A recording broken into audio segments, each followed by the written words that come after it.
다 같이 읽겠습니다. 자, 시작. 또 내가 내게 이르노니 너는 베드로라. 내가 이 반석 위에 내 교회를 세우리니 음부의 권세가 이기지 못하리라. 내가 천국 열쇠를 내게 주리니 내가 땅에서 무엇이든지 매면 하늘에서도 매일 것이요 내가 땅에서 무엇이든지 풀면 하늘에서도 풀리리라 하시고. 아멘. 연말 공동의회와 집사 선출을 앞두고 앞으로 2주간 교회 직분과 제도에 대해서 말씀을 전하려고 합니다. 우리가 바른 말씀을 선포하고 또 바르게 예배하고 사랑으로 하나 되는 것은 교회의 생명과도 같습니다. 그러나 교회의 생명력은 주님의 다스리심이라는 질서 안에서만 온전히 유지될 수 있습니다. 주님께서는 말씀과 직분과 거룩한 권징을 통해서 당신의 교회를 친히 다스리십니다. 주님께서 이 교회의 왕이시죠? 우리는 그의 백성인데 주님께서 우리를 다스리시는 방법이 뭐라고요? 3가지. 말씀과 직분과 권징을 통해서, 말씀과 직분과 권징을 통해서 눈에 보이게 가시적으로 통치하신다 그랬어요. 자, 주님의 통치는 우리 마음속에서만 이루어지는 모호한 것이 아니고 눈에 보이는 방법으로 율법을 주시고 직분을 주시고 또 권징을 주셔서 눈에 보이게 통치하신다고 했습니다. 바로 이 제도로서의 교회를 통해 통치하신다는 거예요. 그러면 교회가 주님의 명령대로 직분자를 세우고 정치를 바르게 시행하는 것은 정말 중요합니다. 이것이야말로 우리 교회 안에 그리스도의 주권을 구체적으로 실현하는 가장 거룩하고 중요한 신앙 고백이에요. 정말 이것이 얼마나 중요한지를 성도들이 잘 깨달았으면 좋겠어요. 오늘 정말 중요한 설교예요. 잘 들으시기 바랍니다. 자, 먼저 직분과 제도의 중요성에 대해서 살펴봅시다. 이 교회는 누가 교회냐? 교회의 범위를 이야기하면서 가시적인 교회와 또 불가시적인 교회, 보이는 교회와 보이지 않는 교회로 구분하죠. 지난주 대요리 문답에 그게 나왔던가요? 자, 교회 구성원이 누구냐를 기준으로 구분할 때 무슨 교회가 있어요? 보이지 않는 교회가 있어. 보이지 않는 교회는 하나님께서 택하신 모든 사람들이 다 이제 교회죠. 근데 그런 사람들은 우리가 알 수 없잖아요. 그리고 내가 어떻게 교회에 속할 수 있을까요? 그래서 보이는 교회를 허락하셨어요. 보이는 교회. 지금 이렇게 주님의 교회처럼 보이는 교회를 허락하셔서 이제 그 보이는 교회를 통해서 이제 복음을 듣고 그다음에 치리를 받고 구원을 받게 하셨죠. 자, 근데 이 보이는 교회를 또 보이는 교회가 어떻게 드러나느냐, 그 양상에 따라서 또 2가지로 구분할 수 있어요. 하나는 유기체적인 교회, 또 하나는 제도로서의 교회입니다. 우리 한번 따라합시다. 유기체적인 교회,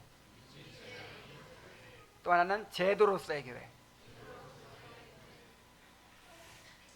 자, 헤르만 바빙크가 그렇게 말했습니다.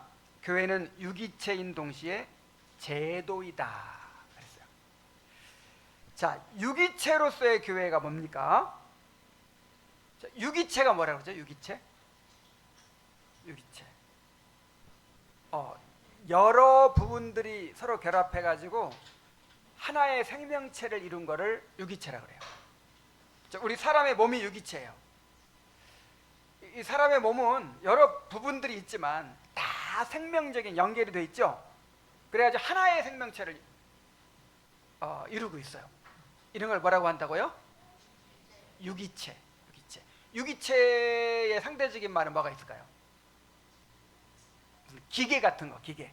기계는 여러 부속품들이 다 있는데 이건 서로 유기적으로 연결되어 있지 않아요. 그냥 부속을 따로 떼내도 그냥 존재할 수 있어요. 근데 우리 이 유기체는 이 떨어져 나오잖아요. 그러면 죽어요.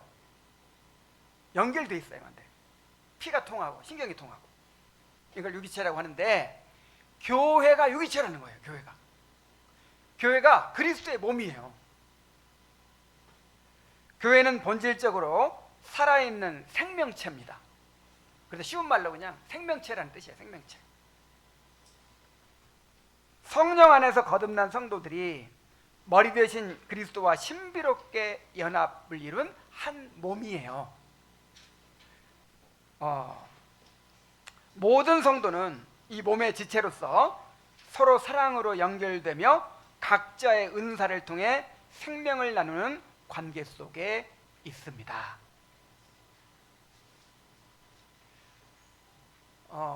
그래서 교회를 유기체라고 생각해야 되는데 교회를 하나의 조직으로 생각한단 말이에요. 어떤 회사 같은 어떤 사회의 어떤 그런 조직 같은 그런 이 조직으로 생각하고 신앙생활을 할 수도 있어요. 자, 그런 회사원이라고 생각하면 나 한 사람 나오든지 들어가든지 상관이 없어요. 그죠? 근데 생명체는 내가 만약에 내가 팔이에요. 팔인데 이 몸에서 좀 떨어져 나와야겠다. 딱 떨어져 나오면 존재할 수 있어요? 없어요? 죽어요. 교회는 뭐라고요? 유기체. 그래서 내가 이 안에서 영적으로 성장할 수 있어요. 만약에 내가 떨어져 나오면 성장할 수 있어요? 없어요? 없어요. 교회 밖에서는 구원이 없다. 그러는 거예요. 그래서 교회는 조직체가 아니고 뭐라고요? 유기체입니다. 자, 그런데 또 한 가지 면이 있단 말이에요. 이 유기체적인 면이 있는가 하면 이 제도로서의 교회, 하나의 제도예요. 제도. 사실 이제 유기체의 반대말을 이제 조직체라고 흔히 말하죠. 내가 전에는 조직체라는 말을 많이 썼어요. 벌콥 조직신학에도 조직체라고 나와요. 근데 이 조직체라고 하니까 오르가니제이션, 이 조직체라고 하니까 꼭 회사 이런 게 좀 이렇게 생각이 들어가지고 조직체라는 말보다는 제도라는 말이 더 어울리겠다 그런 생각이 들어가지고 이제 제도라는 말을 사용하려고 해요. 그러니까 교회는 유기체적인 면이 있고 그 다음에 또 한쪽으로는 무슨 면이 있어요? 제도라는 면. 이제 뭐 조직체라고도 하기도 하는데 제도라는 말이 더 좋을 것 같아요. 제도라는 그런 측면이 있습니다. 교회는 하나님께서 세우신 거룩한 제도입니다. 제도. 연약한 생명이 이 유기체가 잘 자랄 수 있도록 하나님께서는 말씀과 성례 그리고 직분이라는 질서를 주셨어요. 이 제도는 성도를 낳고 기르는 어머니와 같은 역할을 하며 교회의 거룩함과 진리를 보존하는 울타리가 됩니다. 자, 예를 들어서 마태복음 18장 17절 한번 보세요. 함께 읽어봅시다. 시작. 만일 그들의 말도 듣지 않거든 교회의 말하고 교회의 말도 듣지 않거든 이방인과 세리와 같이 여기라. 지금 권징의 절차에 대해서 말씀하시는 내용인데 교회 안에서 어떤 범죄자가 있어요. 그러면 먼저 가서 단둘이 그냥 한번 권면을 해라. 우리 서로 상호 권징이 있어야 돼요. 이렇게 권면을 해라. 안 들으면 어떻게 해요? 안 들으면 두세 사람을 데리고 가라. 그래가지고 이것이 내 주관적인 의견이 아니라 이게 정말 다른 사람들도 동의하는 건 하나님 뜻이라는 것을 알게 해라. 그래도 안 들으면 어떻게 하라 그랬어요? 누구한테 말하라? 교회에 말하라 그랬어요. 근데 이 교회가 뭘 가리킬까요? 자, 교회에 말하는 말이 무슨 말이에요? 예배당에 와가지고 여러분 아무개 형제가 이런 범죄를 저질렀습니다. 이렇게 말하라는 거예요? 그래서 교회에 말하는 게 무슨 뜻이겠어요? 응? 이 바로 제도를 말하는 제도. 교회의 어떤 제도. 그러니까 이제 당회에 말하는 것이겠죠. 교회 당회. 어떤 절차, 질서를 따라서 이렇게 이제 처리를 하라 그 말이에요. 그래서 이 교회의 이제 권징을 시행하는 그런 조직, 그런 제도를 뭐라고 불렀어요 지금? 교회라고 불렀죠? 교회. 그래서 우리가 교회 하면 뭘 생각해야 되냐면 일단 그리스도의 한 몸, 주님 안의 한 가족. 자, 이걸 생각해야 되는데 요것만 생각해서는 안 된다는 거예요. 교회가 요걸로만 이루어지지 않아. 교회는 또 뭐가 있어요? 하나의 제도, 어떤 정치, 질서가 있어요.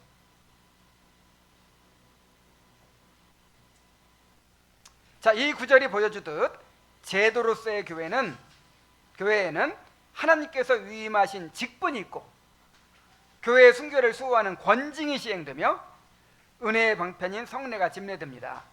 교회는 성도들의 친목단체가 아니고 그리스도의 통치가 법과 규례를 통해 구체적으로 실현되는 거룩한 통치 기구입니다. 자, 교회가 뭐예요? 우리 한번 따라해 봅시다. 교회는 하나의 제도입니다. 교회는 하나님의 통치 기구입니다. 교회는 거룩한 제도이고 또 하나님의 통치 기구예요. 그래서 이 유기체적인 면과 이런 제도적인 면이 다 중요해. 그리고 분리될 수가 없어요. 만약에 한 가지만 중요하게 여기면 어떻게 될까요? 그러면 교회가 참된 교회가 될 수가 없어요. 자, 역사적으로 로마 카톨릭은 뭘 중요시했을까요? 제도를 중요시했어. 눈에 보이는 제도와 교권을 절대화했어요. 그래가지고 완전히 형식주의화 돼버렸어요. 예를 들어서 이제 저 유명한 성당 같은데 가면 관광지가 돼 있죠. 지금 저 로마 성당 같은데 가면 거기서 이제 신부들이 나와서 이렇게 뭐 미사를 집전하고 막 그렇게 해요. 그리고 나머지는 다 뭐예요? 구경꾼들이죠. 이제 그거를 사람들이 와서 관광 온 사람들이 구경을 해요. 근데 그걸 교회라고 생각해. 가톨릭에서는 그 신부들이 나와가지고 예식을 집전하고 뭐 이렇게 권위를 행사하고 의식을 행하고 요거 자체가 교회래. 요거 자체가.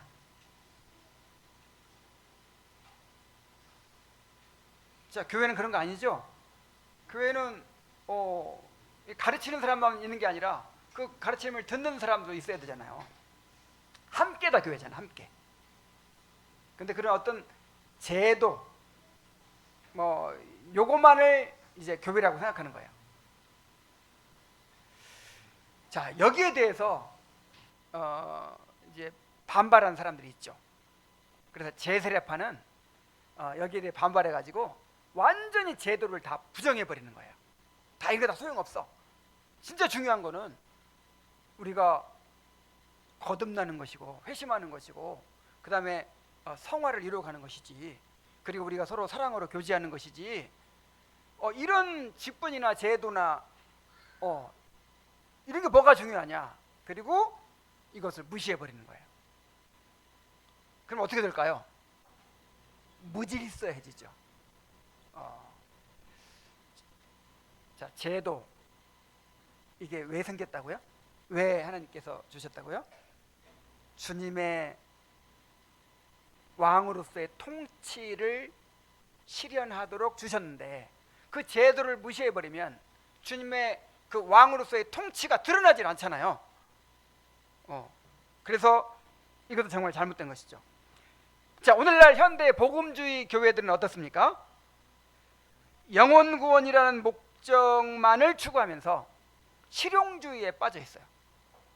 중요한 거는 한 사람이라도 더 구원하는 게 중요하지, 예배 형식이 어떻든 무슨 상관이냐. 또 교회의 조직과 정치를 어떻게 하든 그게 무슨 중요한 일이냐. 중요한 건 뭐다? 영혼의 구원이다. 한 사람이라도 더 교회에 들어오게 해서 구원받게 하는 것이 이게 목적이다.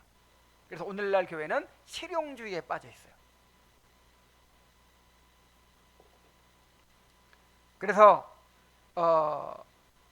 거룩한 예배의 거룩한 형식을 번거롭게 여기죠. 오늘날 사람들이 이런 거 안 좋아해.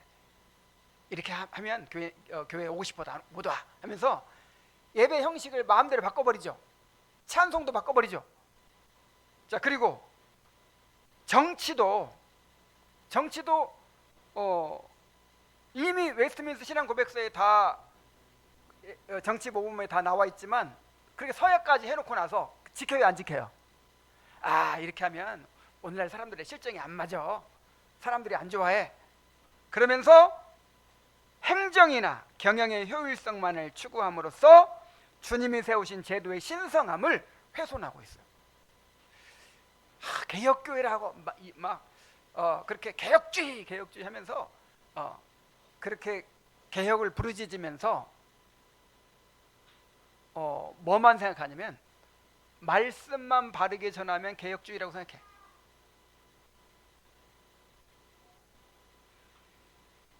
그러나 그건 참된 개혁주의가 아니에요.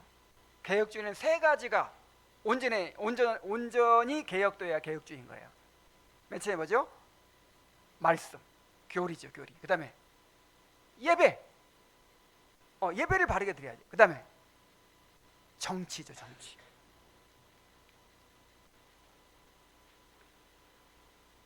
자, 교회는 유기체적인 면과 있고 면이 있고 제도로서의 모습이 있는데, 어떤 사람들은 이 유기체적인 면만, 말하자면 내용만 중요시하고, 어떤 사람들은 이 틀, 이 제도만을 중요시하고.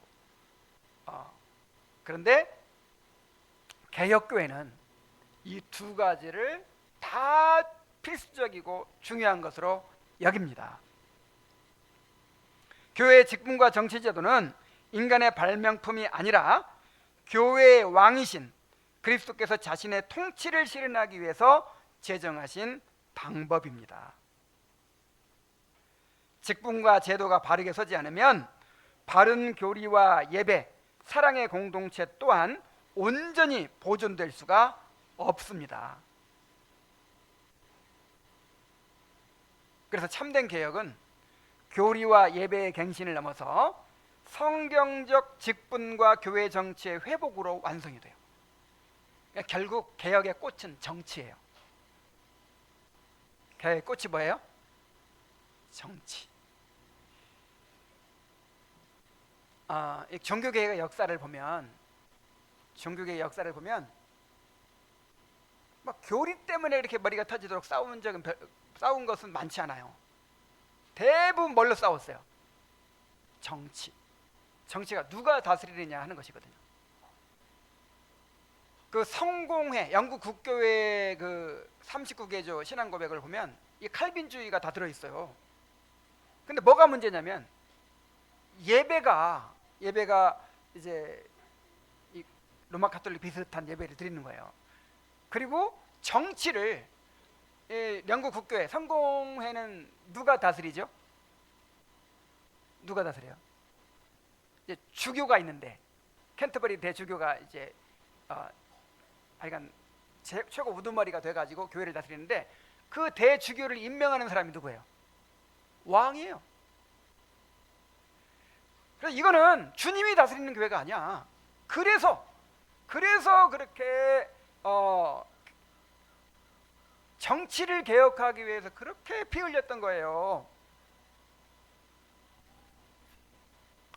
그래서 오늘날 우리 한국에 이 개혁주의를 추구한다고 하고 개혁교회라고 하는 그런 교회들 보면 되게 그냥 말씀만 성경 그대로 전하면 그게 개혁주의인 줄 알아. 근데 그렇지 않습니다. 예배를 개혁해야 되고 또 뭘 개혁해야 돼요? 정치를 바르게 개혁해야 돼요. 왜 그렇게 중요해요? 그것이 주님의 통치를 드러내는 것이기 때문에.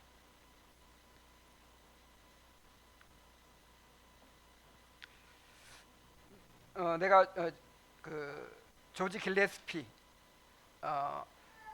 이 웨스트민스터 신앙고백서를 작성할 때 스코틀랜드의 대표단 8명이 이제 와가지고 주도를 했어요. 왜 주도를 하냐면 스코틀랜드 교회는 이미 그 정치까지 다 계획이 돼 있는 거예요. 근데 이제 잉글랜드 교회는 아직 교리는 이제 그 성공의 39개조가 칼빈주의를 담고 있다고 그랬죠. 약간 루터파 영향도 있지만 그래도 교리는 그런 대로 이제 개혁이 돼 있어요. 근데 예배라든지 특히 정치가 이제 개혁이 필요하기 때문에 이미 완전히 개혁된 스코틀랜드는 장로교회로 완전히 개혁돼 있잖아요. 그 교회를 본받기로 이렇게 약속을 했고 언약을 맺었거든요. 엄숙 동맹이라고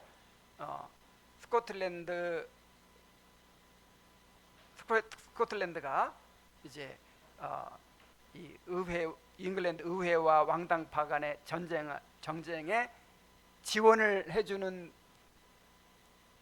대신 꼭 대신이라고 할 것 같지는 없지만 또 스코틀랜드의 그 개혁된 교회를 본받아서 이제 잉글랜드 교회, 아일랜드 교회, 웨일즈 교회가 다 함께 그렇게 개혁해 가기로 약속을 했거든요.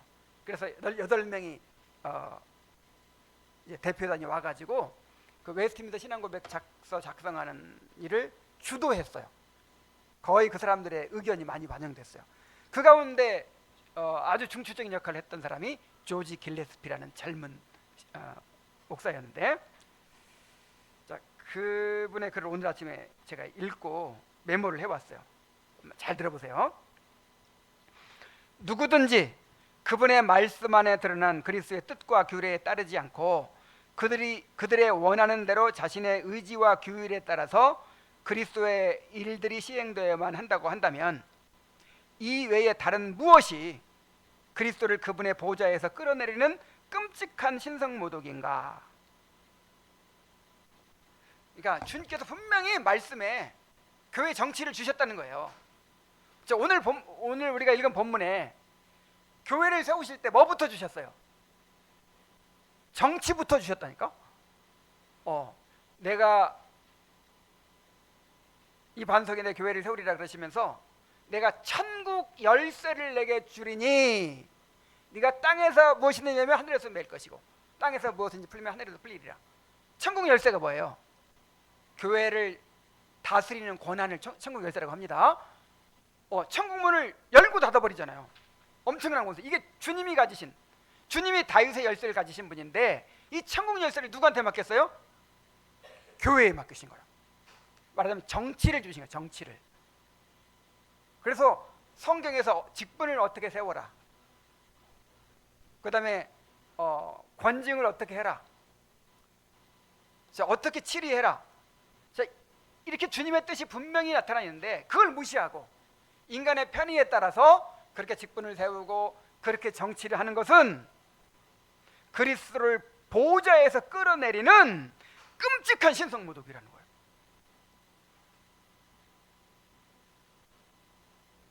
자, 성경에 분명히 말씀이 이렇게 있는데 에이, 오늘날에는 이게 잘 맞지 않아. 내가 내 방식대로 사람들이 더 좋아하는 그런 교훈을 전해야겠다 하고 내가 그 교훈을 막 전하면 어떻게 돼요? 이거는 완전히 그냥 끔찍한 이건 이단이죠. 그런 것처럼 주님께서 명하신 규정적인 원리대로 예배를 드려야 되고, 주님께서 명하신 그 질서대로 정치를 해야 된다 이 말이에요. 구약의 성막이 기가 막힌 주님의 설계대로 그대로 지어졌죠. 이야, 정말 그 출애굽기 후반부에 얼마나 읽기가 어려워요. 너무 자세해가지고 색깔은 어떻게 해라, 모양은 어떻게 해라, 크기는 어떻게 해라, 뭐 넓이는 어떻게 해라, 그 재료를 만들 때는 이렇게 만들어라. 아유, 왜 그렇게 자세하게 성막 만드는, 왜 그렇게 자세하게 복잡하게 명령을 해요? 그래, 그대로 안 하면 어떻게 돼요? 아무리 건물 멋지게 지어도 하나님이 임재를 안 해버려. 그건 아무 소용이 없는 거예요. 하나님께서 명하신 그대로 지어야 하나님이 그곳을 자기 집으로 삼고 임재하세요. 그런 것처럼 오늘날 교회가 예배와 말씀과 예배와 정치에 있어서 말씀 그대로 지어져야 주님께서 임재하시고 역사하시는 거예요.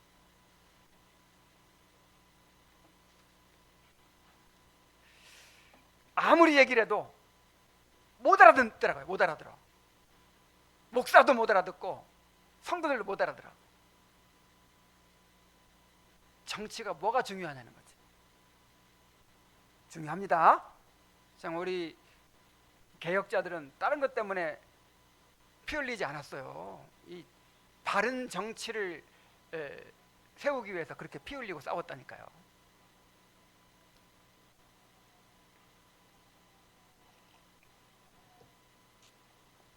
자, 주님이 교회에 세우신 직분을 봅시다. 가르치고 치리하는 직분이 있어요. 목사와 장로죠. 자, 목사는 하나님의 말씀을 강론하고 가르치는 것이 가장 주된 직무입니다. 또한 목사는 세례와 성찬을 집례하며 공적 예배에서 회중을 대표하여 기도하고 하나님의 이름으로 회중을 축복합니다. 그리고 장로와 협력하여 교회를 치리합니다. 자, 목사는 가르치고 치리하는 직분이에요. 그다음에 장로는 목사와 협력하여 성도들의 신앙생활을 살피고 교리와 도덕에 오류가 없는지 감독합니다. 교회의 거룩성을 보존하기 위해서 범죄한 자를 치리하며 성찬에 참여할 자격을 살핍니다.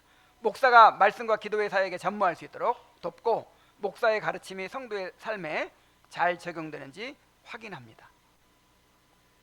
그래서 장로는 치리하는 직분이에요.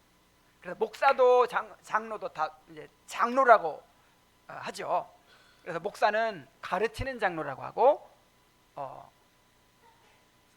그냥 장로는 치리하는 장로라고 우리 장로교에서는 부릅니다. 그리고 이 목사와 장로가 치리회를 구성해서 다스리도록 되어 있어요. 자, 장로교회는 직분의 권한이 개인에게 있지 않아요. 치리회에 있습니다. 회의체에 있습니다. 자, 이게 장로교 정치의 특징이에요. 자, 로마 카톨릭 교황제나 또 영국 국교회 주교제나 그 다음에 감리교회 감독제나 특징이 뭐냐면 개인이 권한을 가지고 있어. 한 개인이 다스려요. 회중 정치는 이제 회중이 다스리는 정치라고 볼 수 있는데 장로 정치는 회의체가 다스려요. 자, 뭐가 다스려요? 회의체. 치리회가 다스려요. 치리회. 목사가 장로와 함께 모여 당회, 노회, 총회를 구성합니다. 이러한 치리회는 주님이 주신 천국 열쇠의 권한을 행사합니다. 치리회는 교회의 거룩함과 질서를 유지하고 진리를 보수하기 위해 존재합니다. 자, 내가 내게 천국 열쇠를 주겠다 그랬을 때 구체적으로 누구한테 줬을까요? 천국 열쇠를 누구한테 줬어요? 로마 가톨릭에서는 교황 개인에게 줬다. 베드로가 1대 교황인데 교황 개인에게 줬다. 그래서 교황이 천국 열쇠를 열고 닫아요. 파문하는 권세가 있어. 그 다음에 회중교회는 교회 전체에 줬다. 그래서 우리가 교회 권세를 행할 때 교인들의 다 뜻을 다 합해가지고 민주주의적으로 해야 된다. 뭐 정확하게는 이렇게 하지 않지만 이제 알기 쉽게 여러분들 알기 쉽게 얘기하자면 이제 그런 거죠. 근데 성경에서는 이제 우리는 그렇게 이제 해석을 하는 거죠. 이걸 누구한테 줬어요? 교인들한테 준 거 아니에요. 어떤 개인한테 준 거 아니에요. 7위회에 줬어요. 사도의 회에 준 거예요. 그래서 구체적으로 이 교회에서 누가 천국 열쇠를 갖고 있냐면 이 지역 교회에서는 당회가 갖고 있어요. 당회, 목사와 장로의 그 회의체. 그다음에 또 지역 교회에서는 노회에서는 이 지역에서는 노회가 가지고 있어요. 노회.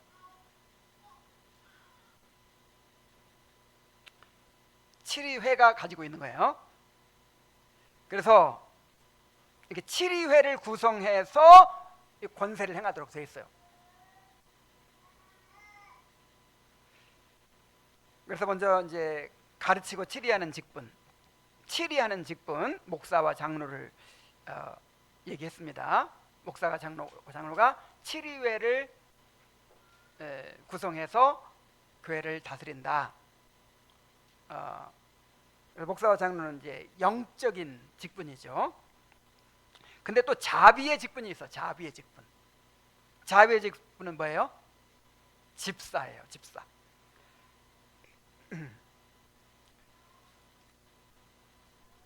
말씀의 사역자, 즉 목사와 장로가 영적인 일에 전념할 수 있도록 교회의 물질적, 육체적 필요를 담당하여 교회가 유기체로서 원활히 돌아가게 하는 직분입니다. 헌금을 거두고 교회의 필요와 구제할 대상에게 분배합니다. 가난한 자, 병든 자, 과부와 고아 등 도움이 필요한 지체들을 살피고 위로합니다. 그리스도의 사랑을 구체적으로 보여주는 자비의 직분입니다. 이게 무슨 직분? 집사. 근데 집사도 또 이렇게 이제 모임이 있어요. 집사들의 모임. 그걸 재직회라고 그래요. 재직회. 당회가 목양과 치리를 담당하는 장로들의 모임이라면 재직회는 봉사와 섬김을 담당하는 집사들의 모임입니다. 재직회는 당회가 수립한 목회 방침과 예산 계획에 따라 교회의 살림을 구체적으로 집행하고 관리하며 나아가 성도들의 형편을 살피고 어려움에 처한 지체를 어떻게 도와줄지 함께 의논합니다. 비유하자면 당회가 머리라면 재직회는 손과 발이에요. 당회가 말씀과 기도의 사역에 전념할 수 있도록 재직회는 재정과 구제 등 교회의 물질적, 육체적 필요를 채우며 당회의 지도와에 질서 있게 동역해야 합니다. 자, 재직회가 누구의 모임이에요? 당회는 누구의 모임이에요? 목사와 장로의 모임이라면 재직회는 집사들의 모임. 이 디아코날 애셈블리 집사들의 모임인데 재직회장은 누가 하냐면 목사가 해. 왜 목사가 하죠? 그리고 집사들만 모이는 게 아니라 당회가 함께 모여요. 자, 왜 그러냐면은 집사들은 손발이라고 했잖아요. 집사들은 당회의 어떤 결정이라든지 지도 방향에 따라서 그것을 구체적으로 이렇게 실천하는 실행하는 직분이거든요. 그래서 독자적으로 막 계획 세우고 독자적으로 이렇게 할 수가 없어요. 당회의 지도를 받아서 해야 되기 때문에 항상 재직 회장도 목사야. 항상 이 장로교회 치리회든지 이런 회의체는 항상 목사의 말씀으로 시작하게 돼 있어요. 항상 말씀에 따라서 교회를 운영해야 되잖아요. 당회를 해도 목사가 당회장이에요.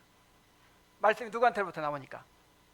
목사한테. 그래서 당회장도 목사, 재직회장도 목사입니다. 그래서 마을은 집사들의 모임이라고 해놓고 디아코날 애셈블리라고 해놓고 다 같이 모여. 그리고 재직 회장도 누가 해? 목사가 해. 불만 없죠? 이게 질서예요, 질서. 교회 질서. 자, 직분의 분화와 발전. 어떻게 이 직분이 이렇게 형성이 됐는가를 봅시다. 초기 단계에는요, 사도직 안에서 통합이 돼 있었어요. 교회가 탄생하던 초기에는 사도들이 주님께 받은 그 비상한 권위를 가지고 말씀 선포, 치리, 구제 등 교회의 모든 기능을 담당했습니다. 처음에는 사도들이 목사 노릇, 사도들이 장로 노릇, 또 뭐 노릇까지 했어요. 집사 역할까지 다 했어요. 그러니까 이 직분은 분화되는 거예요. 원래 옛날 모세 당시에 왕이 있었나요? 없었죠. 모세 당시에는 선지자가 따로 있었나요? 뭐 있긴 있었지. 뭐 어쨌든 모세가 선지자였으니까. 모세가 선지자, 제사장, 왕 세 가지를 혼자 다 했어요. 그러다가 이제 아론이 대제사장 임명되고, 그 다음에 나중에 이제 또 선지자를 하나님께서 이렇게 주시죠. 그래가지고 왕, 제사장, 선지자가 이렇게 분화됐잖아요. 그런 것처럼 처음에는 사도들이 다 했어요. 사도들이.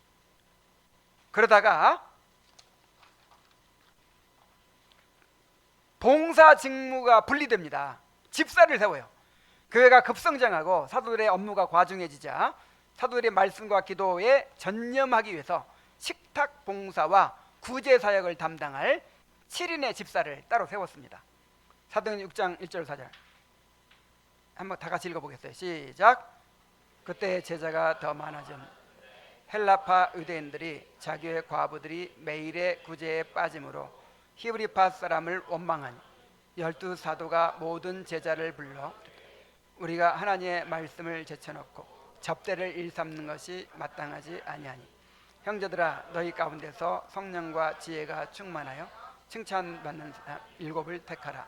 우리가 이 일을 그들에게 맡기고 우리는 오로지 기도와 말씀 사역에 힘쓰리라. 사도들이 그냥 처음에 뭐까지 다 했어요? 식탁 봉사까지 다 했어. 구제까지 다 했어.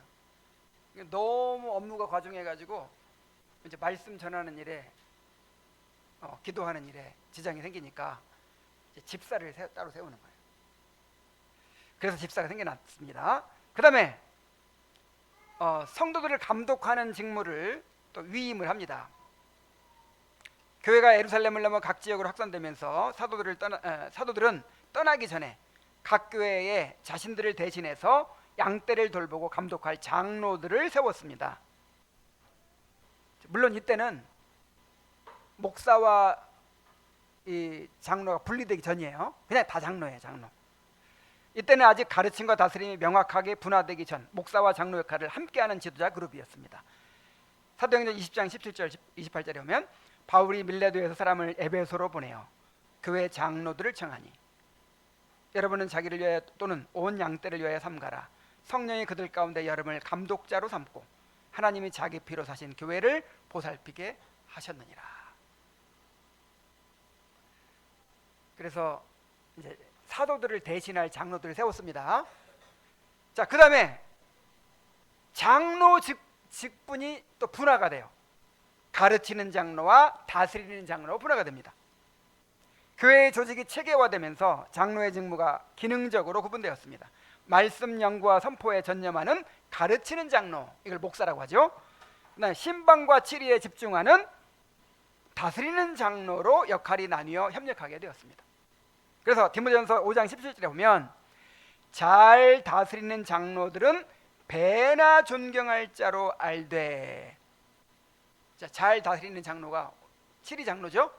그 다음에 말씀과 가르침에 수고하는 이들, 이건 누구예요? 목사죠. 이들에게는 더욱 그리할 것이라. 지금 직분이 어떻게 발전해 왔죠? 목사, 장로가 생기고 그다음에 집사가 생기고, 목사, 장로, 집사 다 생겼어요. 근데 또 한 가지가 생겼어요. 교리 보존의 직무, 즉 목사와 교사가 구분이 됩니다. 에베소 4장 11절 읽어보세요. 시작. 그가 혹은 어떤 사람은 선지자로, 어떤 사람은 복음 전하는 자로, 어떤 사람은 목사와 교사로 삼으셨으니. 여기서 자, 목사와 교사가 한 직분을 말하는 거냐, 아니면 두 직분을 말하는 거냐,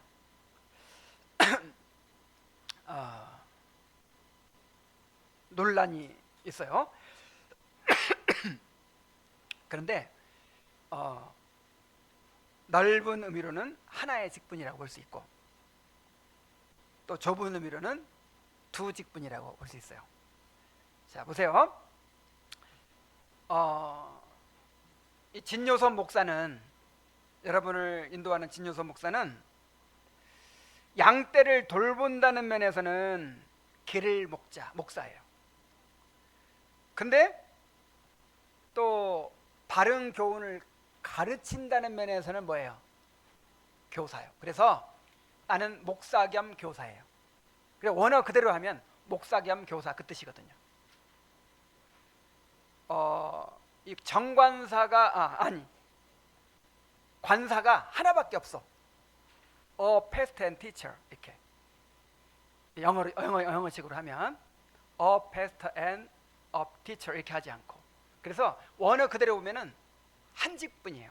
목사 겸 교사. 그래서 이 진요선 목사는 목사 겸 교사입니다. 이 화란 개혁교회에서는 목사를 교사라고 많이 불러요. 이 두 가지 기능 중에서 이 교사의 역할을 좀 더 강조하는 경향이 있어요. 그래서 굉장히 좀 이지적이고 막 가르치고 그냥 뭐 이런 거 많이 이렇게 중요하게 여기죠. 근데 이 장로교에서는 이 목회의 측면이 좀 더 강조되는 것 같아요. 그래서 개인 회심을 점검하고, 또 이렇게 목회적인 또 돌봄 같은 걸 강조하고, 좀 그런 경향이 좀 있는 것 같아요. 근데 어쨌든 이것도 한쪽으로 치우쳐서는 안 되고, 돌보기도 잘 돌봐야 되고, 또 뭐도 잘해야 되고, 가르치기도 잘해야 돼요. 저는 목사 겸 교사입니다. 자, 이것도 옳은 해석이에요. 그런데 전통적으로 우리 개혁 교회에서는 이 두 직분을 구분합니다. 크게 칼빈부터 시작해서. 그래서 이단들이 계속 출현하는 거예요.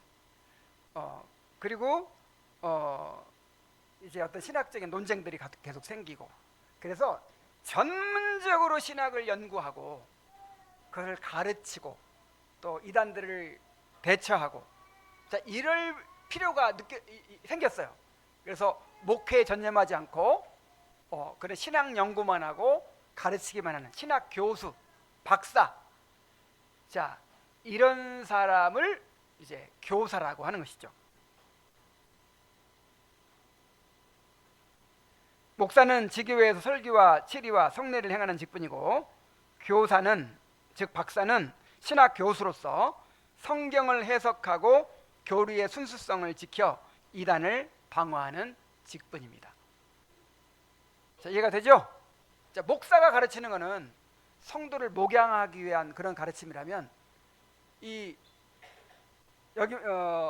교사가 가르치는 것은요, 전문적으로 어떤 깊이 있는 신학을 가르치는 거죠. 그래서 우리 개혁교회에서는 직분을 4가지로 구분합니다. 자, 뭐예요? 목사, 장로, 집사, 교사, 이렇게. 자, 이 직분과 제도를 이제 운영을 어떻게 하느냐가 중요하죠. 정말 영광스럽게 운영해야 되겠죠. 주님의 방법대로. 세상의 방식이 아닌 말씀의 원리를 따라야 합니다. 교회의 직분과 제도는 효율성을 우선하는 세상의 경영 논리나 민주주의의 다수결 원칙으로 운영되어서는 안 돼요. 이런 교회가요 1000명 막 이렇게 500명 1000명 넘어가면 가족처럼 될 수 있을까요 없을까요? 불가능해요. 이 경영 원리가 도입이 돼야 돼. 조직 관리가 이루어져야 돼. 그 대형 교회들. 그래서 이 조직이 어떤 방식으로 되냐면 효율성이 중요해요. 효율성.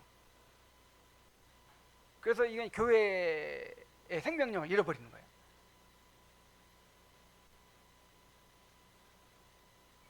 그리고 이제 오늘 민주주의가 발달하다 보니까 교회 운영도 민주주의 방식으로 해야 된다고만 생각하는데 그렇지 않아요.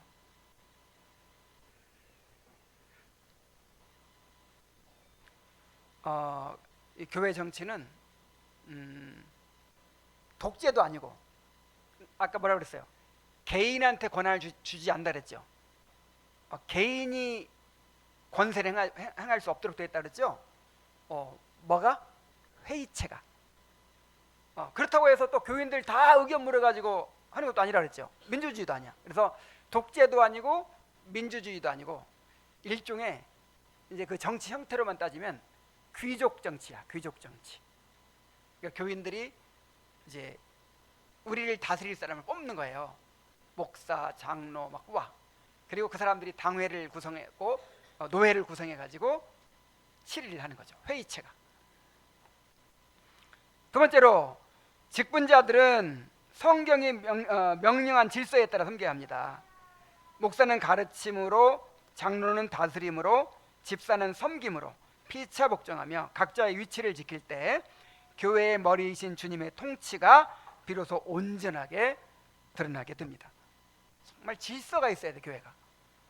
바울 사도가 뭐라 그랬어요? 모든 것을 질서 있게 하고 품위 있게 하라. 이게 왜 중요하죠? 예수님의 통치를 드러내니까. 이 정치가 그냥 편리한 대로 하면 안 된다니까요. 예수님의 통치를 드러내야 되기 때문에 주님께서 명하신 그대로 해야 돼요. 자, 그다음에 세상의 방식이 아닌 말씀의 원리를 따라야 한다고 했고, 그다음에 두 번째로는 직분자들이 성령의 능력으로 직분을 감당해야 돼요. 자, 이게 또 중요합니다. 교회 직분자 뽑을 때 어떤 사람 뽑죠? 그래, 세상에서 그래도 성공한 사람, 뭐 좀 막 이런 사람들을 그 능력 있는 사람을 교회 직분자로 뽑으면 교회가 더 발전할 거 아니에요. 근데 그런 기준으로 뽑아서는 안 된다는 거예요. 일단 직분자는 말씀의 은혜에 깊이 젖은 사람이어야 돼요. 자, 목사는 어떤 역할이냐면 말씀을 선포하는 역할입니다. 장로는 성도들이 그 말씀대로 사는지 살피고 인도하는 직분이에요. 치리하는 직분이에요.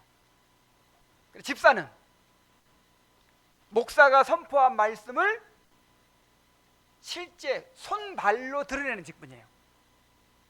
몸으로 느끼게 드러내는 직분이에요. 그래서 말씀의 은혜를 받지 않으면 직분을 행할 수 있을까요 없을까요? 없어요. 그래서 내가 늘 말하지만 이게 첫 번째 기준이야.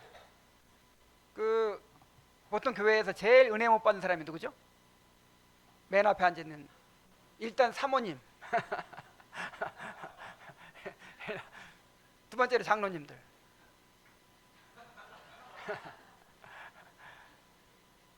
그래서 그분들이 이제 사역을 하면 어떻게 사역하겠어요? 세상의 경영 논리, 자기 인생의 경험 이런 거 가지고 교회를 운영해요. 그럼 교회가 세속화되는 거예요. 받은 은혜 가지고 이 말씀의 원리를 가지고 말씀의 교훈을 가지고 그렇게 사역을 해야 되는 거예요. 그래서 공적 예배 가운데서 말씀의 은혜를 통해 말씀을 통해 은혜를 받지 못하는 사람은 결코 직분을 감당할 수가 없습니다. 반드시 문제가 생겨요. 반드시.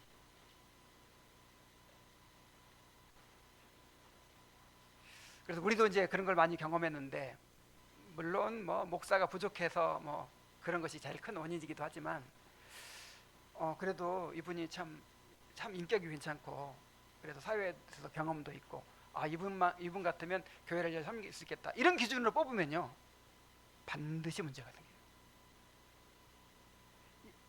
이 복음은 이 교회는요 완전 인간의 본성을 거스르는 거예요. 정말 은혜 받은 사람이어야 돼. 그래서 말씀에 은혜 받은 사람이어야 되고 성령에 충만한 사람이어야 돼요. 칼빈은 이렇게 말합니다. 아무리 좋은 제도와 직분도 성령의 기름 부으심 없이는 껍데기에 불과하다. 교회가 차가운 기계적 조직이 아니라 살아서 역사는 유기체가 되기 위해서는 직분자들의 끊임없는 기도와 성령 의존이 필수적입니다. 여러분, 장로교 정치가 중요하죠. 그래서 우리는 이게 하나님이 주신 정치라고 믿고 막 심지어 웨스트민스터 신앙고백서에 서약까지 하고 집사돼요. 장로 되고 목사가 돼요. 그래고 이거야말로 이제 하나님이 주신 정치다 이렇게 우리는 주장하는데 침례교, 감리교 막 다른 사람들 다 비웃어요. 왜 비웃는지 알아요? 머리가 터지게 싸우거든. 교회마다 안 싸우는 데가 있어. 장로, 목사 다 엄청 싸우잖아요. 그렇게 좋은 제도면 왜 그렇게 싸우냐? 이게 정말 내가 이 장로교에 대해서 공부하면 공부할수록 회심이 없으면 정말 성령 말씀의 은혜가 성령 충만이 없으면 불가능한 제도예요. 야, 민주주의도 아니고 한 사람의 권한이 있어가지고 딱 효율적으로 막 지시하는 것도 아니고 무슨 회의체에 의해서 이렇게 운영이 된다는 건데 와 끝없이 회의하고 의견 충돌 나고 그냥 이게 진짜 회심한 사람이 아니면 안 돼요. 정말 자기가 깨어진 겸손한 사람이 아니면 불가능한 제도예요. 너무 이상적인 제도야.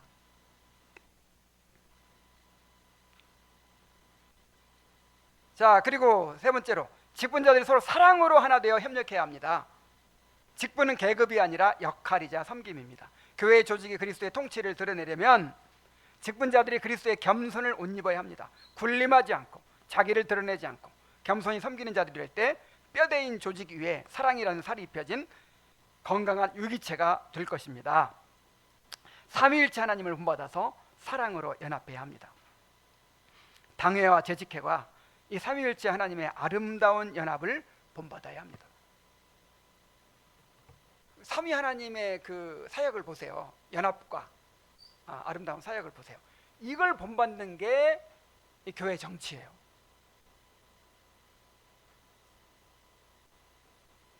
그래서 서로 사랑해야 되거든요.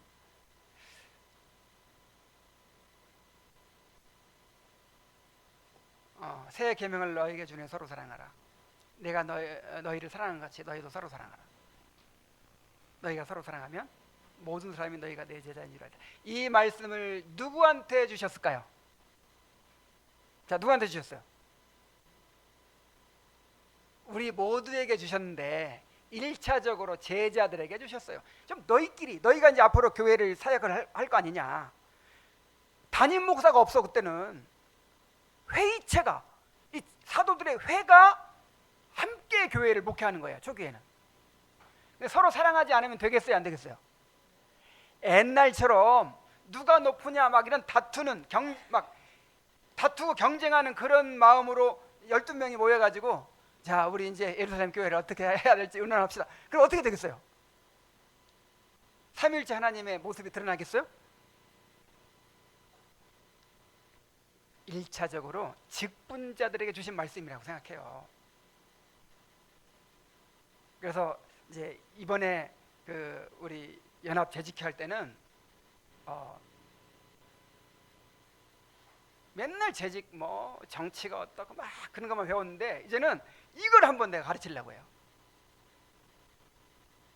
재직들이 서로 사랑해야 된다. 자기들끼리도 못 사랑하면서 성도들한테 서로 사랑하세요, 교제하세요 막 그러잖아요. 그죠? 정말. 근데 성경에 그런 예들이 다 있어.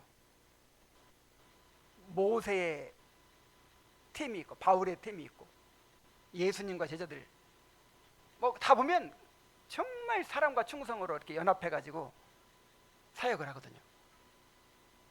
우리 당회가 재직회가 그렇게 돼야 됩니다. 자, 그다음에 성도들이 이제 어떻게 해야 될 것인가를 마지막으로. 자, 성도들은 세워진 직분자들에게 기쁨으로 순종해야 합니다. 직분자의 권위는 주님께로부터 위임된 것입니다. 주님께 순종하듯 직분자들에게 순종해야 합니다. 너희를 인도하는 자들에게 순종하고 복종하라 그랬죠? 모든 직분은 성도들에 의해 선출되지만 이것은 성도들의 주권을 인정하는 것이 아니라 민주주의가 아니라 그랬죠. 이거 오해하면 안 돼요. 모든 직분은 누구한테로부터 나오냐면 교회로부터 나와야 돼. 성도들이 뽑아야 돼. 이게 성경의 원리예요. 그래서 우리 교회는 목사가 임명하는 거 안 하려고 투표하잖아요. 집사, 그죠? 임기 집사 투표하잖아요. 모든 직분은 성도들이 뽑아야 돼요. 근데 이걸 오해하면 안 된다 이 말이에요. 자, 민주 정치에 있어서는 모든 주권은 누구한테 나온다? 국민에게서 나온다. 모든 주권은 성도에게서 나온다. 그러면 안 돼요. 큰일 나요. 주권은 누구한테 있어요? 하나님께 있고. 투표는 왜 하냐? 하나님의 뜻을 묻기 위한 투표예요.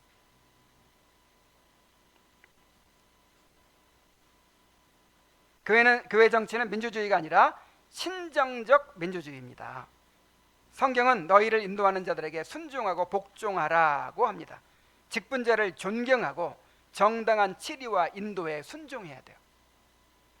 여러분, 직분자 존경해야 됩니다. 직분을 존경하고 사랑하고 순종해야 돼요. 왜? 예수님을 대표하고 있으니까. 그리고 비판보다는 기도와 격려로 협력해야 합니다. 이 민주주의 사회에서는 비판이 순기능으로 작용하죠. 막 끊임없이 비판해야 돼. 막 흠을 잡고 막 그래야 부정을 안 저질러. 딴 데로 못 가. 근데 교회는 그러면 안 돼요. 교회는 기도와 격려로 협력해야 됩니다. 성경은 그들로 하여금 즐거움으로 이것을 하게 하고. 자, 어떻게 하게 하고? 즐거움으로 이것을. 근심으로 하게 하지 말라. 이게 성도들의 책임입니다. 만약 우리 교회 직분자들이 일단 목사가 사역을 하다 보니까 즐거움을 안 해. 늘 괴로워해. 힘들어해. 그럼 누구 책임이에요? 성도들 책임이에요. 즐거움으로 하게 하라 했잖아요. 뭐 때문에 못 즐거워하는지 모르겠지만 그거 해결하기 위해 노력해야 돼요, 여러분. 근데 요즘 내가 너무 즐거워. 그리고 집사들도 마찬가지지. 집사들의 섬김이 즐거움으로 하도록 교인들이 만들어야 돼요. 집사들이 즐거움으로 하고 있나요? 그러니까 이게 잘못한 거 이렇게 지적하기는 너무 쉬워요. 정말 너무 쉽죠. 그래서 그렇게 고민하고 막 사람들이 뭐라고 할까 신경 쓰고 밤잠 못 자고 이렇게 뭔가를 딱 하면 그 수고는 전혀 알아주지 않은 채 잘못한 것만 딱 지적해서 비판하고 그냥 불평하고, 그러면 이제 그 일을 어떻게 하게 되냐면 늘 근심으로 해. 근심으로 전전긍긍하면서. 자, 그렇게 만들면 돼요, 안 돼요? 안 돼요. 부족함이 보일지라도 비난보다는 기도로 돕고 주님이 세우신 질서를 존중하며 따를 때 교회의 평안이 지켜지고 성도 자신에게도 유익이 될 것입니다. 자, 중요한 건 뭐냐면 그렇지 않으면 너희에게 유익이 없느니라 그랬어요. 자, 목사가 말씀 전하는 게 즐겁질 않아. 자, 그럴 수 있을까요, 없을까요? 설교 준비가 얼마나 무거운 짐인지 몰라요. 그래고 아이고 벌써 또 주일 돌아오네. 아이고 좀 한 주 쉬었으면 좋겠다. 이런 마음으로 설교하면 유익이 돼야 안 돼요? 그냥 주일 기다려죠. 막 아이고 주일 말씀 막 즐거움으로 준비하고 가서 말씀 전하고 성도들 은혜 받을 거 생각하니까 막 기대가 되고 막 자 그런 마음으로 해야 유익이 있다 이 말이에요.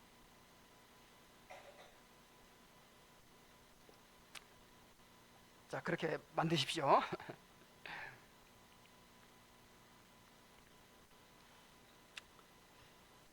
자 이제 말씀을 맺겠습니다. 자, 오늘 이거 다 할 수가 없으니까 저는 이런 꿈이 있었어요. 정말 나는 평생을 교회에서 나고 자라면서 정말 바른 설교에 목이 말랐어요. 하여간 얼마나 갈망을 했는지 몰라요. 아니 어린 마음에도 이 설교하는 게 다 자기 생각대로 얘기하네. 그게 느껴져. 얼마나 도대체 이 말씀의 의미가 뭔지 좀 확실하게 붙잡게 가르쳐줘야 되는데 어딜 가도 그런 말씀이 없어요. 그리고 나중에 내가 이 설교가 뭔지를 알게 됐어. 그래가지고 야 하나님의 말씀이 가감없이 바르게 선포될 때 그 말씀을 통해서 정말 일어나게 될 그 성령의 역사가 얼마나 놀라울 것이니 나 그걸 보고 싶다. 이게 꿈이 됐어요. 자 그리고 예배에 대해서도 마찬가지. 예배에 대해서 예배가 뭔지를 알고 나니까 주님께서 규정해 주신 그 예배에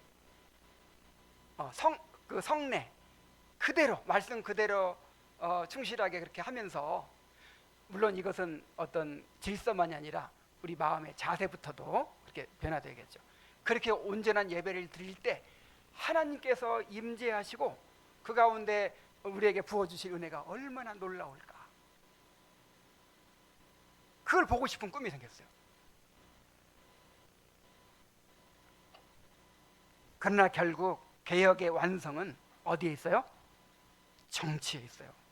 우리가 주님이 명하신 대로 직분을 세우고 교회의 제도를 바로 세울 때 우리 가운데 주님의 통치와 영광이 얼마나 아름답게 영광스럽게 드러나게 될까.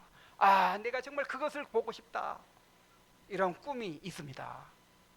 그런데 이런 꿈이 목사만의 꿈이 되어서는 절대로 이루어질 수 없어요. 이 교회가 그렇게 꿈꿔야 될 줄로 믿습니다.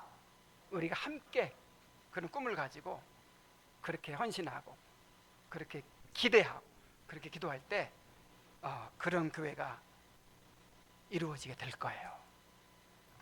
그런 교회를 향해서 우리 한 걸음 한 걸음 나아가는 거예요. 이번에 처음으로 교회 개척 11년 만에 이제 안수 집사를 세우잖아요. 이런 일도 이제 우리가 주님께서 세우신 거룩한 제도를 좀 더 완성해 가는 일에 한 발짝 더 나아가게 되는 것입니다. 이 일을 위해서 기도하고 한 마음으로 그렇게 참여하게 되기를 바랍니다. 네, 기도합시다.